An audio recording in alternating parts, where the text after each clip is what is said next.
I knew he was very special when he first got here. He's throwing a very accurate ball, understands the game of football. Well, was there a moment, maybe in spring practice back then, that maybe stood out? When the moment I realized he could go was he threw a field hole shot in the red zone. Not too many quarterbacks can make that play, and not alone freshman quarterbacks. Andy Anders for Rob? Yeah, just take me through the catch over 2 defenders for the touchdown and what it feels to make a play like that. It was just a great ball from Ju for giving me the chance to go up there and make the play, and then it just happened to be 2 defenders up there. I just went up there and grabbed the ball. Spencer? Julian, you seem to be getting more comfortable with kind of using your shoulders, evading some pressure when it comes your way. Where do you feel like you've grown in that regard and kind of using the pocket to your advantage? Yeah, I think, if the offense calls for that and the play calls for that, sometimes we're getting pressure and we weren't having our back able to get out because he was in protection. So I think, it's just all about, can we keep the play alive and, manage and, keep playing and play the next down. Chuck Gilbert? Carnell, your hands, just go out and snatch balls, grab balls. Have you always caught the ball that way? Did you used to cradle it some? Did you learn to do it differently, or just is that natural? No, I've always been learning to catch the ball with my hands, and I'm just going to continue to do that week in and week out. That we always work on it in practice, and then Coach Hart always preaches on it. Always catch the ball with your hands, never your body.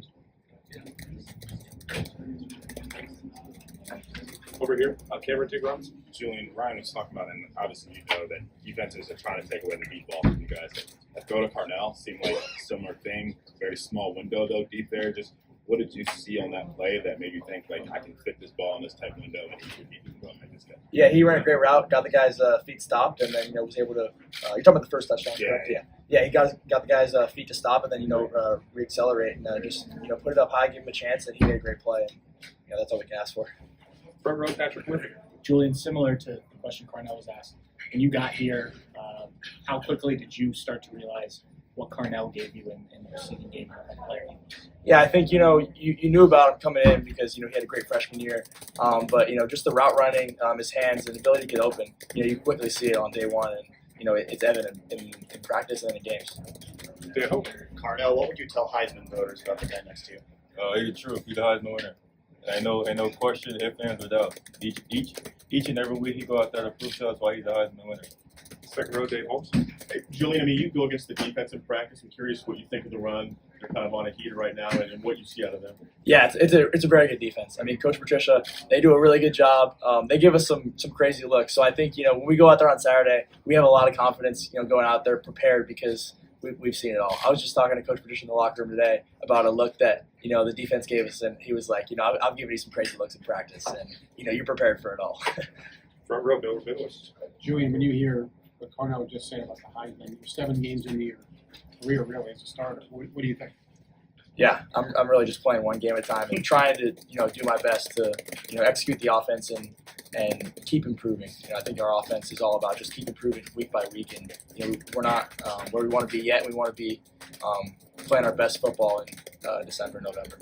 Joe Nugent. Julian, how have you changed from that first game where it was a balanced attack to today where the coaches were comfortable throwing over and over and over again, have a lot of trust in you? Yeah, I think it's what the game called for. They were very stout in the box, and we saw the ability to take advantage of plays outside with the RPO game. And I think the receivers did a good job of spacing it out and catch knifing, and they made some great plays, making guys miss after. 2 more, Stephen Beats. Well, okay. Julian, who's the better Biletnikoff Award candidate? The guy sitting next to you or number 4? It's really tough. We got 2 guys who, when it's 1-on-1 and you're looking both sides, you're like, I have full confidence that both these guys are going to go score a touchdown for us. So it's really tough, but we have a great receiver in here, and these guys make some great plays for us. All right, last one for these 2 guys. I'm going to bring in Caden Curry. Go to Rob Olive. Yeah, Carnell, coaches drill into you one play at a time, one day at a time, one game at a time. How hard is it to stay focused on now and not look ahead to future games, playoff? Let's just get there.